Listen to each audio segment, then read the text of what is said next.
Hello, and welcome to the news. My name is... What's my name? My name is the host.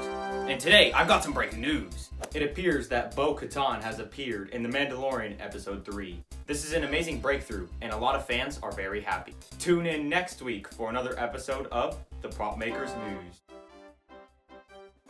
Yeah, looks like I'm gonna have to make that. My name is Ryan, and you're watching RJR Productions. Today, we're going to be making Bo-Katan's helmet, as seen in Season 2, Episode 3, or Episode 11 of The Mandalorian, made completely from cardboard with a movable rangefinder. Now before we get in the build, I have one more message for you. That message is, of course, to subscribe, so you can keep seeing me make more awesome builds like this, and I can reach more people and get me a higher subscriber count, because you all know that's what I need. Alright, with that out of the way, let's get into the build. So this is what the visor template is looking like so far. It's got like the nice lens shape for the female version of the Mandalorian helmet, which is what we're making here. So pretty much what I did is I started off with my Boba Fett helmet template. You can kind of see that there. It would line up in the middle, something like that. And then what I did is I took that and I modified it to create this shape. And this is what I used to make this. Pretty much I just mirrored it, on both sides. And I'm going to go ahead and cut out all of these areas in the middle where there's the scribbles. So I'll cut back once I have that done. So here we have the piece all nice and cut out. I got the lens out, and then both the cheeks are also out. So this is pretty much what it's looking like right now.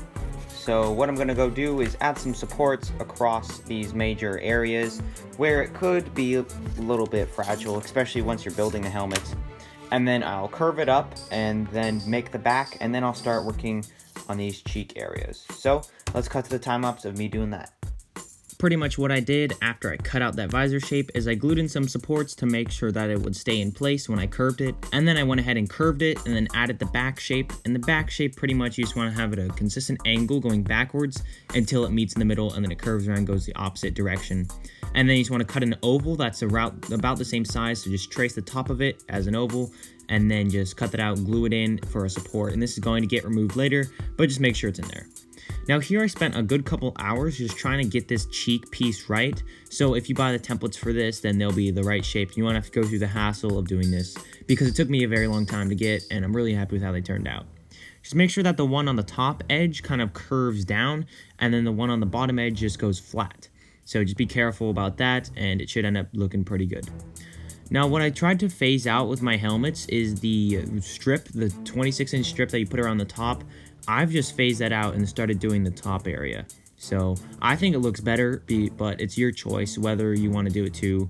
And I'm also going to be doing a video soon, I think after The Mandalorian, on how to make domes, just because I think that would be better. And now the next thing I started working on was the dome. You can see here I have a decent amount of progress done, but you'll be seeing me do this corner right here. Pretty much what it is you cut out a strip, and this is my most advanced technique for my dome. I have around 4 techniques, and I'll explain them in that video that I'm talking about in the future on how to make cardboard domes. But pretty much what I did is I took a piece of cardboard and cut like 10 increments in it every 1/4 inch, and they're about 1/2 inch in on a 2.5 inch piece. So then I just glued those together, folded them down, glued them together, and then I have the side pieces on the very sides. Those are just flat. And I spent a decent amount of time just trying to get the shape right, and I'm really happy with how it looks. It will take a decent amount of time. This is definitely the most complicated part on the whole build process, but if you get 1/4 done, it'll definitely motivate you to do all the other ones. And pretty much that one main strip that goes across the front and those bits that go across the sides, those take the most amount of time, and then once you have that done, it goes really quickly. This back corner goes together fairly quickly, maybe in about 30 minutes.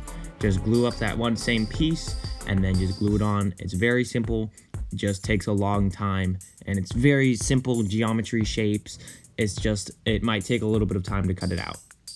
The next step I started working on was the triangle bits, and these are on all the pieces, so there's 8 of them around the whole piece, 4 on each side, 2 on each corner.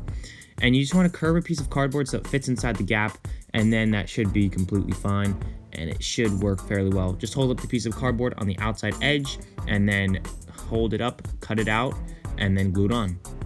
Now this is where the step where you can remove that support. You might have to remove it earlier, or at least cut some holes in it so you can actually access the inside to make the dome, but then it should be fine. The next step we started working on is this back band that goes around the back. It just like curves around like the top of the ear pieces that go on the sides. It kind of curves around that, and then it just meets in the middle, and it's just one continuous piece from either side.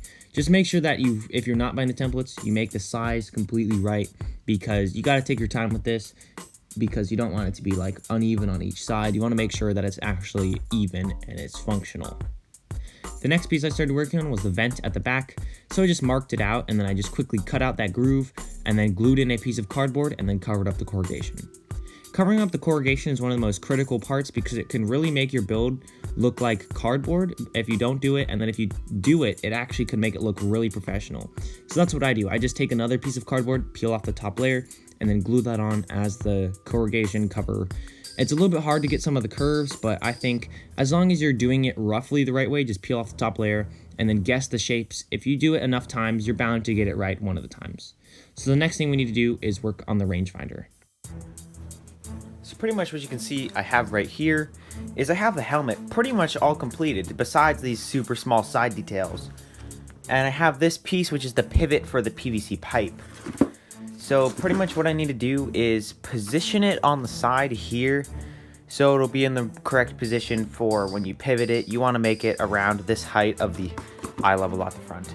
So I guess I'll just try my best to attach it.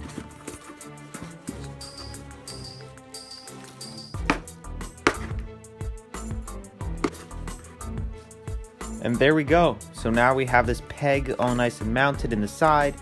So pretty much all we got to do is just position it in the right angle we want for the upward position, and then we just got to put it in the smooth side around, so it pretty much sits flush against the helmet, something like that.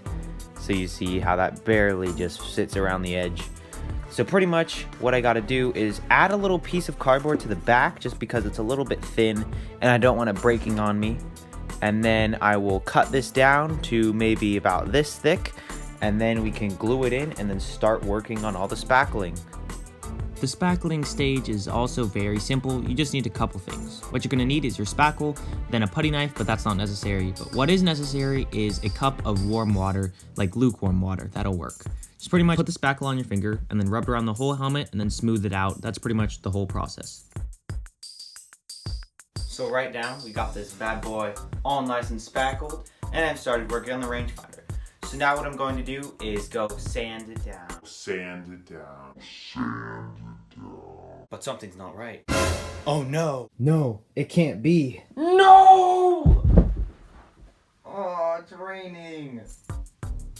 Luckily, the next morning when I actually wanted to do the sanding, it was dry enough to do it. So pretty much you just want to get like a 200 grit sandpaper to start off, and I just used a makeshift sanding block, but you can totally go buy one of those, and just run over the whole thing. And then after that, I went over it with a 400, and then I also went over it with that 2000 grit, and that gets it really smooth and nice and ready for the paint.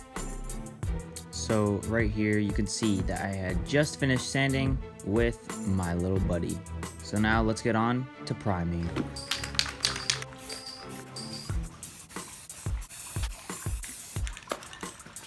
Now what I'm working on right now is those small details that go off to the sides. Now these are decently complicated. They're not the hardest thing to make, but they'll definitely take some time to do. Pretty much what you want to do is cut out a circular shape and then square off the bottom corners and make the bottom edge flat. And then you want to build a wall around the edge, and one of them will stay like this with the cuts out on it. Just make sure you have a good reference image. These are the same walls that are on Mando's helmet, so keep that in mind. Except for the side that has the rangefinder on it. This one's different because you actually have to have the groove for the rangefinder to pivot in, so just keep that in mind. It's going to be a little bit different from what you think it'll be. But once you get that done, it's very smooth sailing from there. Just if you look at the helmet, I have the filler primer as those kind of owl eye colors, and then I use some dark gray paint for that little T in the middle, and also for the tops of the cheeks. Those are also the gray color. So just keep that in mind if you're going to be making this helmet. Those are the colors I used. So the filler primer and then the dark gray. So right here you can see I've got both of those owl eyes, I guess you can call them, all maxed off. And then I've got the whole area pretty much where the white is going to set. So I'm just going to go ahead and go outside, paint this white, and then in the morning I'm going to mask this whole face off and paint everything else this nice blue color. And then I also need to mask off this, but that area isn't white, so I'm just gonna put some tape, kind of like that, just to block it from the paint at the front. So I'm gonna go paint this up. Here you can see I have the whole nice shape all done, the masking. So now what I'm going to do is just mask off the whole white area, and then the top portion of these cheek areas, because that's supposed to be gray. And then the rangefinder, I painted the top black. I'm going to be painting the rest of it silver, so I'm also going to need to be doing that. And then after I have that done, I'm going to be painting everything this nice French blue color. And if that doesn't look very good, I'll do some touch-ups later, so I'll let you know. So now you can see I've masked off the whole face, including the bottom and top cheek. And then I've got this whole back area also masked off, including that vent area. So I'm gonna go paint everything that French blue color, and then I'm also going to paint the rangefinder, that silver color. And then I'll come back in and do some weathering.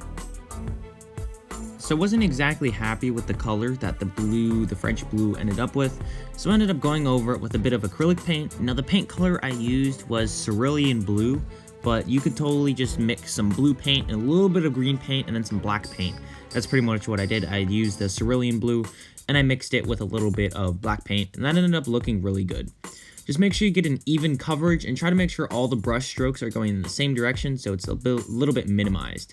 And then I started doing some of the paint chipped effects all over the helmet. So I did a little bit with the blue and then realized that there's actually a lot more with a little bit of gray color. So that's what I started working on next. You can see right here all those gray bits that are on the helmets. I think it looks really good, and I started layering some of the paint details that you'll see in the next clip to, like, it went from blue, then to gray, and then to silver. I just did silver touch-ups right on the surface of it, and it ended up looking really good. So right here, you're gonna see a little bit better look at it. So pretty much what I've just done is I've done a little bit of weathering, as you saw in the time-lapse, and then I also went ahead and glued on these side details. We got this like top detail, middle one, and then the bottom one. It's the same style as the Mandalorian one. So now what I'm going to go ahead and do is in all the grooves, I'm going to apply some black paint, and hopefully that'll give it a nice looking effect.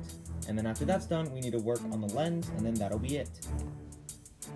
So right here, you can see me working on the lens. I tried to do a better job of showing this, but pretty much all you got to do is get your piece of tint and put it on your piece of plastic, apply some soapy water before you do that, and then you take a squeegee. In this case, I actually had a squeegee, and I used that to brush all of the air bubbles out.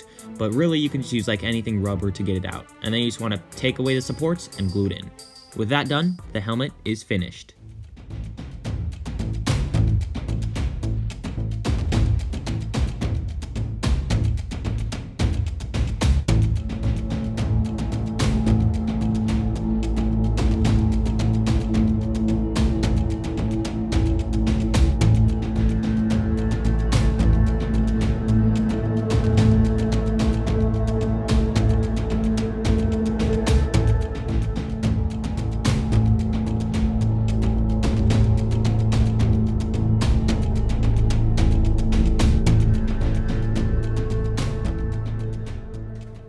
And if you've made it this far in the video, I thank you for watching all the way through. I'm assuming that's what you're doing. If you skipped ahead, go back and watch the video. It's pretty good.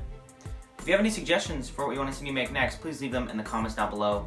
And for a couple weeks, I'll probably be making some stuff from Mandalorian just because that's what's popular right now. And I want to try to grow my channel. But after maybe mid-December, I'll be totally open to suggestions. Make sure to subscribe if you enjoyed the video, and I'll see you all in the next one. Here, enjoy this stupid clip of me ruining my mustache while filming that stupid news segment. Oh, no, my mustache. Oh no, bro. Hold on. Oh my god, Jakey. Like and subscribe!